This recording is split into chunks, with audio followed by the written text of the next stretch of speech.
Listen up. We all love to talk about support systems and family bonds like they are some unshakable force of nature.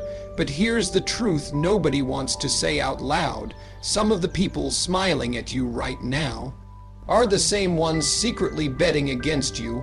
I'm not saying every friend or family member is bad. I'm saying you better have the guts to look deep and figure out who's actually for you and who's playing the long game against you. See, demons don't always show up with red skin and horns. They show up as that cousin who jokes about your goals, that old friend who always plants doubt in your head, that family member who makes you feel guilty for wanting more out of life. They wrap their poison in humor, tradition, or just looking out for you. And you swallow it because you think love makes them harmless. You want to know how to spot them. Watch how they react when you win. Watch how they react when you fail. Pay attention to whether they feed your fire or dump water on it. And here's the thing, it's not about hating them. It's about protecting your mental battlefield. Because if you keep letting quiet enemies live rent-free in your life, one day you're going to wake up and wonder why you never made it. If someone close to you is undermining you, you cut them off from influence. You either limit their access to your vision or you walk away completely. That's not cold, that's survival. Look, the world is already full of people trying to pull you down. You don't need that coming from your own table. The most dangerous demons aren't outside your circle. They're the ones sitting right next to you, pretending to cheer. So stop pretending you don't notice. Stop protecting people who are poisoning your progress. You get one shot at this life, and if you waste it babysitting your enemy, don't act surprised when you lose the game. Not everyone in your circle is for you. That's a hard pill to swallow, especially when you're talking about friends and family. You'd like to think that the people closest to you are cheering for you, that they want to see you win, that they'll stand by you no matter what. But sometimes that's just not reality. Some people are smiling at you while secretly rooting for you to fail. They'll never say it outright. They'll never come out and tell you they don't believe in you. Instead, it's hidden in little comments, a joke about how you're dreaming too big, a sarcastic remark about how you're so busy chasing that thing, an eye roll when you share your goals. These aren't harmless. They're subtle hits designed to chip away at your confidence, and the craziest part, they often come from people you love and trust the most. That's why it's so dangerous. You let your guard down because they're family, or they've known you forever. But love doesn't make someone incapable of envy, and history doesn't guarantee loyalty. Sometimes the people closest to you are the ones most uncomfortable with your growth, because your growth reminds them of their stagnation. Your ambition highlights their excuses. Your progress forces them to see where they've quit on themselves. So instead of facing that truth, they'll try to pull you back down to their level, not always in obvious ways. They won't necessarily attack you head on. They'll undermine you in whispers and side comments. They'll offer advice that plants doubt in your mind. They'll try to slow you down under the guise of looking out for you. And here's the thing, you want to believe they're harmless. You want to think they mean well. But if you're honest, deep down, you know when someone's energy is off. You feel it when your wins aren't celebrated. You notice when your failures seem to excite them. You catch the way they act different when you're moving forward. It's not about being paranoid. It's about paying attention. Because if you ignore the signs, you're giving quiet enemies front row seats to your life. And if they're sitting close enough, they can trip you without you even realizing it. So you have to be willing to see people for who they are, not just for the role they play in your life. You have to be okay with the fact that family and friend are titles. They don't automatically equal loyalty. Sometimes the most dangerous opposition you'll ever face is sitting right next to you, clapping with one hand and holding a knife in the other. Demons hide in plain sight. They don't always show up wearing a mask you can spot from a mile away.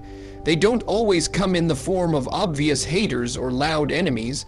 More often, they're right in front of you, disguised as something harmless. They wear the face of a friend, they carry the voice of family, they speak words that sound like care but feel like chains. They'll tell you they're just joking, but every joke carries a seed of truth they're trying to plant in your mind. They'll mock your goals, laugh at your ambition, and then shrug it off like it was nothing. You laugh along because you don't want to be too sensitive, but the words linger. You think about them later in the quiet moments. You wonder if maybe they're right. That's how they win, by making you doubt yourself without ever throwing a punch. Other times, they disguise themselves as concern. They'll say they just don't want you to get hurt. They'll tell you to be realistic. They'll ask if you've thought about the risks. And yes, it sounds like they care. But the real purpose is to slow you down, to water down your fire until you're no longer a threat to their comfort. They know they can't stop you directly, so they chip away at you slowly, one caution at a time, one "I'm just worried about you" at a time. And then there's the disguise of tradition, the idea that you should stay in your lane because this is how we've always done it. They'll tell you to follow the same path everyone else did. They'll remind you of the rules that no one dares to break, not because those rules are good for you, but because if you break them, you'll prove those rules were never worth following. And that threatens the comfort of those who have settled. So they hide their fear behind culture, family customs, and the weight of how it's always been. You won't see them coming because they're not attacking like enemies. They're smiling, they're laughing, they're acting like they're doing it for your own good. But deep down, they're pulling you back toward the box they're trapped in. And the longer you let them dress up their sabotage as humor, care, or tradition, the easier it becomes for them to keep you exactly where they want you, stuck, safe, and small. Pay attention to reactions, not just to what people say to your face, but to what they show when they think you're not looking. When you win, watch closely. Do they smile because they're truly happy for you, or because they feel obligated to? Do their eyes light up with pride, or does something in their expression tighten for just a second? Do they join in celebrating, or do they change the subject as quickly as possible? Sometimes the loudest truths are told in the smallest details. A forced smile, an unreturned high five, a congratulation that feels like it's missing a heartbeat. That's when you start to understand who's really in your corner. But it's not just the wins you need to watch for. Pay attention to how people react when you lose. Do they encourage you, or do they smirk behind your back? Do they help you get back up, or do they take your stumble as a chance to feel superior? You'll find that some people secretly enjoy your setbacks because it makes them feel more comfortable with their own lack of progress.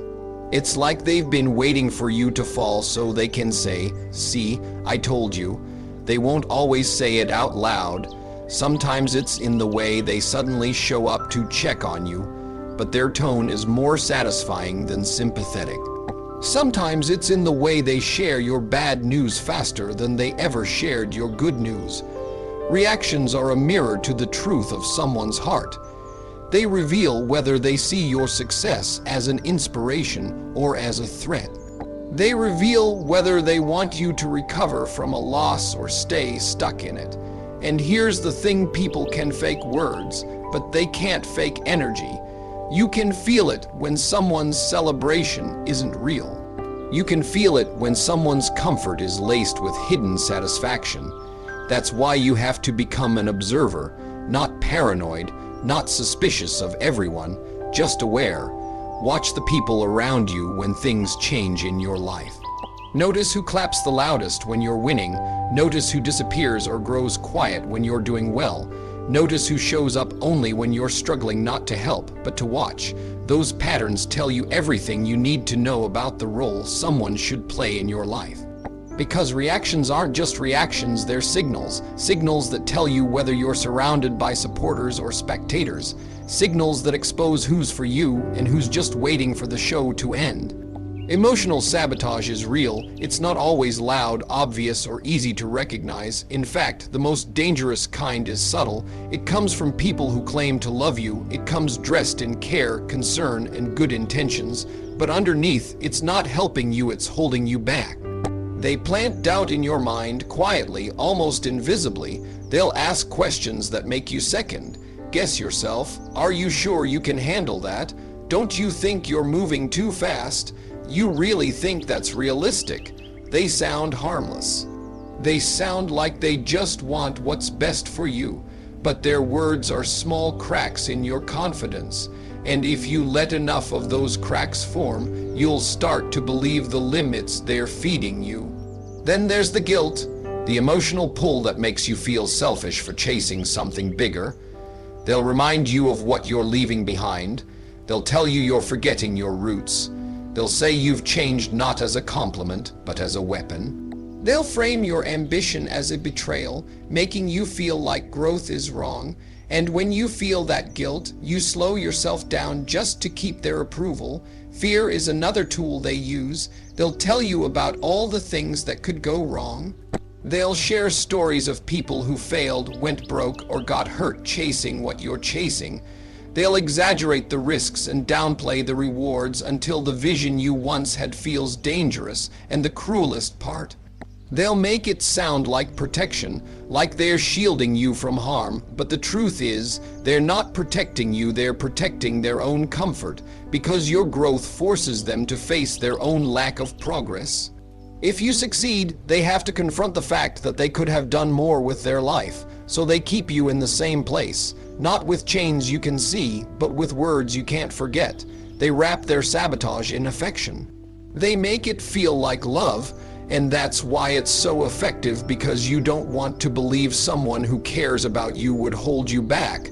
But love doesn't automatically equal support, and someone can love you deeply while still being the biggest anchor in your life. That's why you have to look beyond the words. Listen to how you feel after the conversation. Do you feel inspired, or do you feel smaller?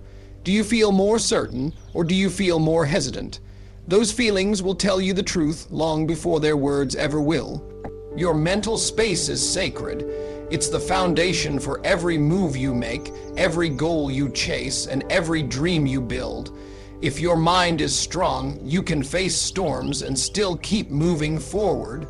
If your mind is poisoned, you can be standing in perfect conditions and still feel like you're drowning. That's why you have to protect it, not just from loud, obvious enemies, but from the quiet ones. The ones who slip in unnoticed, the ones who sound friendly but carry doubt in their pockets, the ones who ask questions that make you feel smaller, the ones who laugh at your ideas and call it just messing around. These are the people who drain your focus without you realizing it.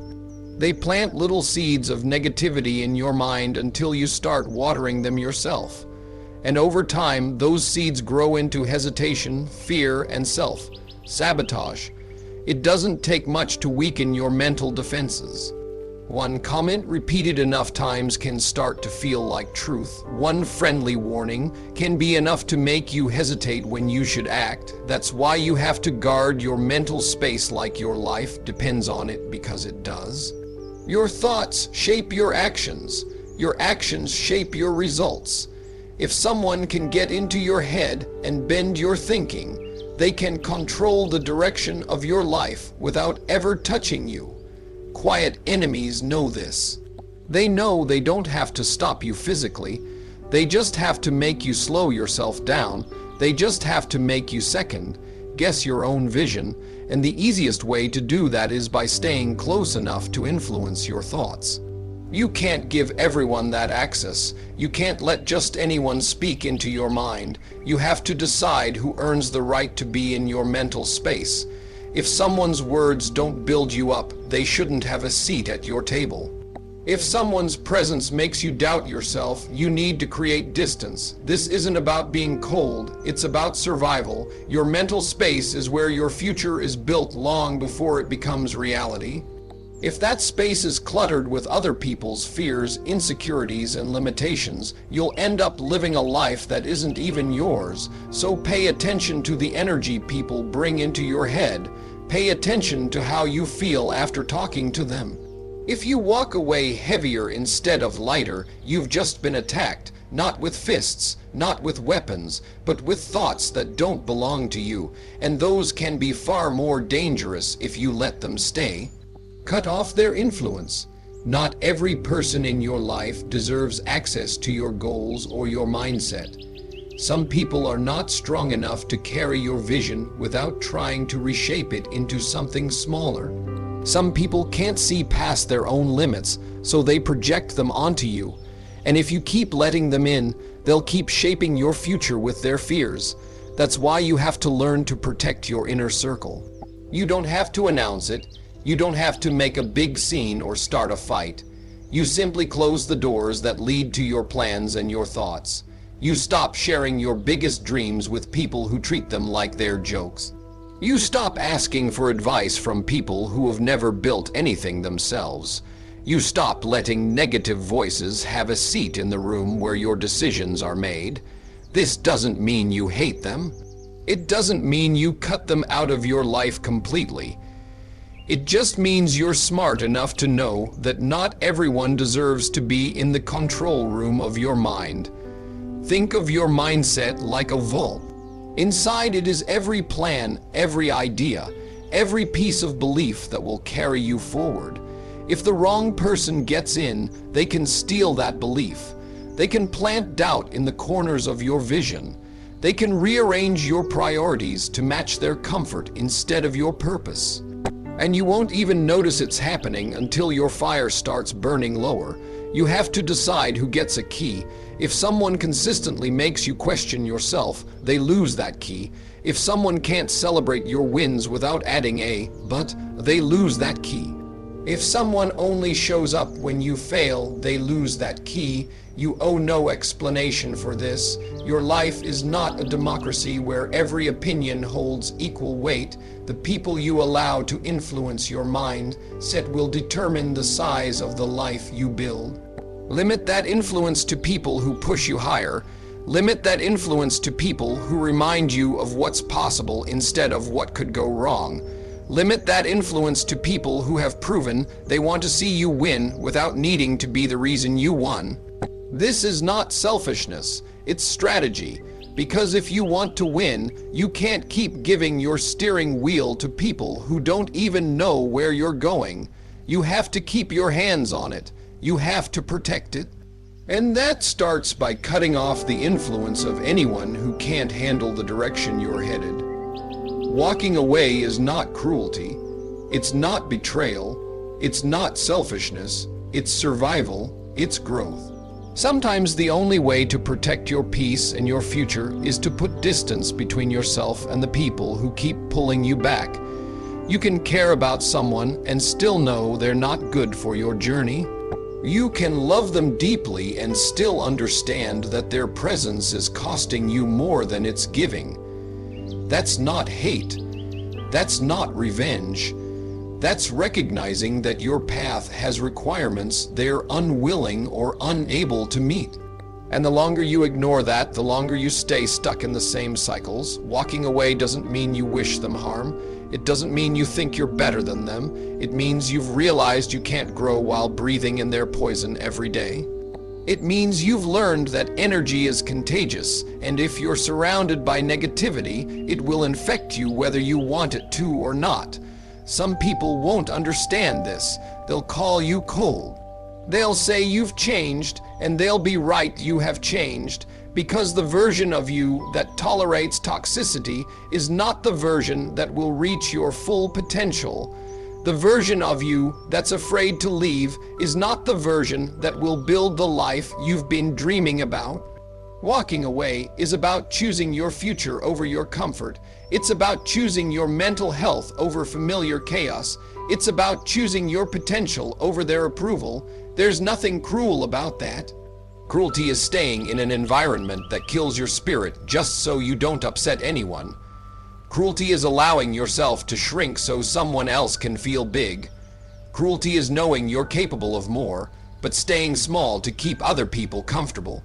When you walk away, you're not abandoning people, you're abandoning the version of yourself that allowed you to be drained, disrespected, or held back. And that's a version you cannot afford to take into your next chapter. Yes, it will hurt. Yes, it will feel uncomfortable, but comfort has never been the birthplace of growth. Growth happens when you step into unfamiliar territory, when you take a path without certain approval from the people you thought would always be there.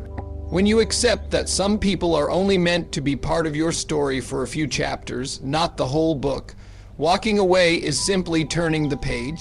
And the page you're turning to is one where you get to live without constant resistance from the very people who should have been pushing you forward. The closest people can be the most dangerous, not because they always mean you harm, but because their proximity gives them power. The closer someone is to you, the more access they have to your thoughts, your feelings, and your weaknesses.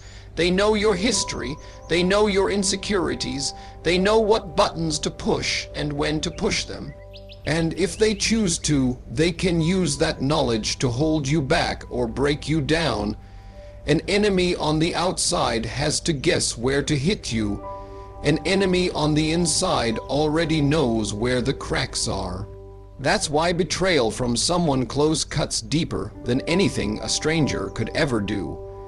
It's not just the action that hurts, it's the trust they had to break to do it.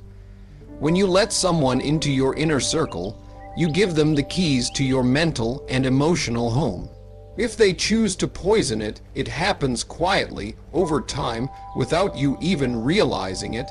It can be as small as a sarcastic comment that lingers in your head. It can be as subtle as them questioning your every decision until you start questioning yourself. It can be as quiet as them not celebrating your wins, making you wonder if you're doing something wrong. And because they're close to you, you're less likely to see it for what it is. You tell yourself they mean well. You tell yourself it's just their personality. You excuse it because of the history you share. But proximity makes their influence more dangerous, not less. The words of a stranger can sting for a moment. The words of someone you trust can stay with you for years. A stranger can doubt you and you'll shrug it off. But when someone close to you doubts you, it can plant a seed that changes how you see yourself. That's the power proximity gives them. It's a direct line to your confidence, your vision, and your belief in your own potential. And if they misuse that power, they can slow you down without ever openly opposing you. They don't have to sabotage you in public. They can do it in private, in small doses, until you start to think it's your own idea to quit. That's why you can't just judge people by how long they've been in your life.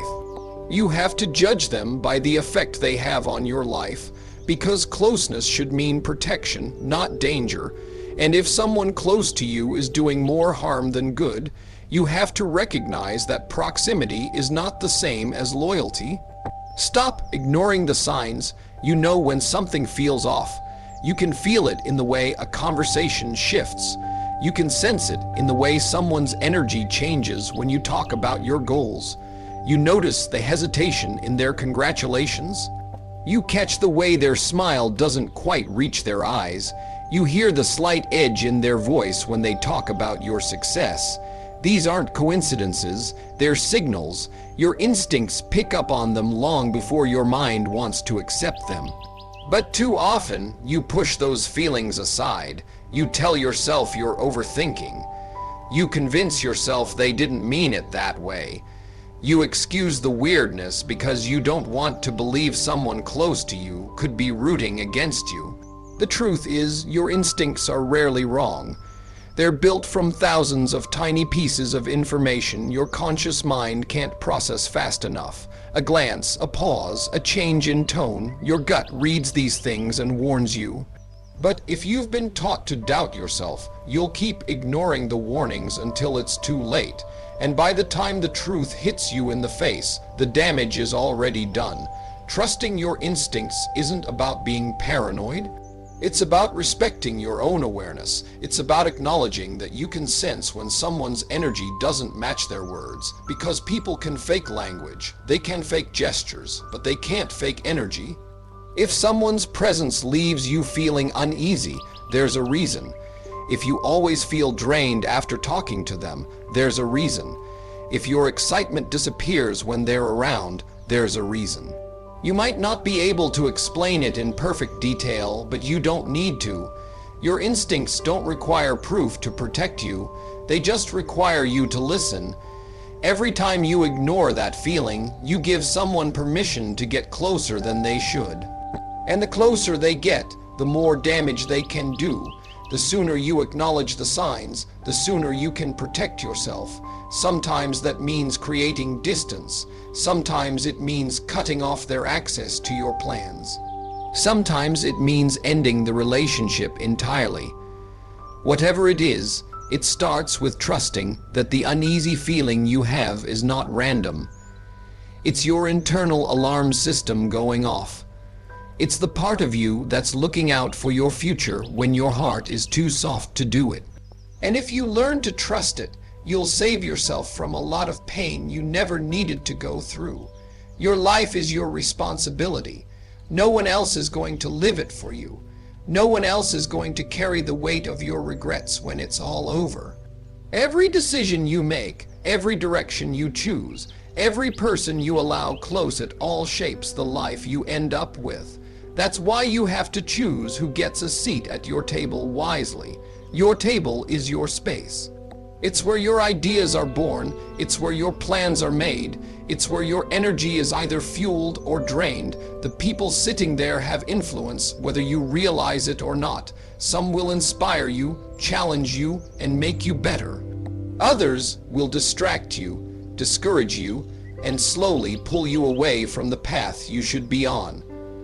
The wrong people at your table can kill your vision without ever touching it directly. They do it with their words.